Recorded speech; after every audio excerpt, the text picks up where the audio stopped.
मैं स्वयं ऋषि जमदग्नि गोत्र से मेरा जन्म हुआ है और मेरे बचपन में जो ऋषि जमदग्नि की जो पत्नी थी रेणुका, वही यमाई करके मेरे दादी के स्वप्न में आके उन्होंने संदेश दिया कि मैं आ रही हूँ और इस लड़की को मेरा नाम प्राप्त होना चाहिए। इसलिए मेरे गर्भ में मेरा नाम यमाई करके पड़ा था।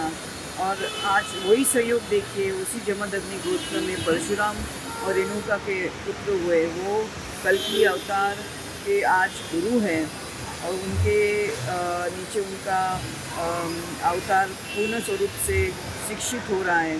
तो आज मुझे ये पुण्य सौभाग्य प्राप्त हुआ कि मुझे उसी कल्कि धाम में मैं आई थी किसी और अवसर के लिए, लेकिन मेरे पैर, मेरी बुद्धि और सब विवेक वहाँ तक मुझे लेके गए। शायद कोई सहयोग होगा और मैं इसके लिए बहुत कृतज्ञ महसूस करती हूँ श्री आचार्य प्रमोद कृष्ण का, कि मुझे उन्होंने उस शिला दान का मौका और अवसर दान किया। मेरे सपने में तो सभी आ गए। मैंने 12 साल कठोर तपस्या की तो मेरे सामने सर्व ब्रह्मांड आके खड़े हो गए।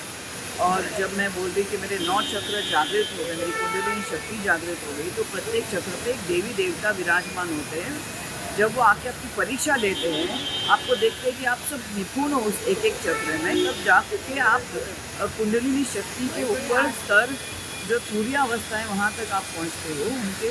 उनके परीक्षा के बिना, ब्रह्मांड के परीक्षा के बिना आप तुरीया अवस्था तक पहुँच नहीं सकते। और इसके ऊपर मैं क्या कर सकती हूँ, उन्हीं का होगा मार्गदर्शन होगा।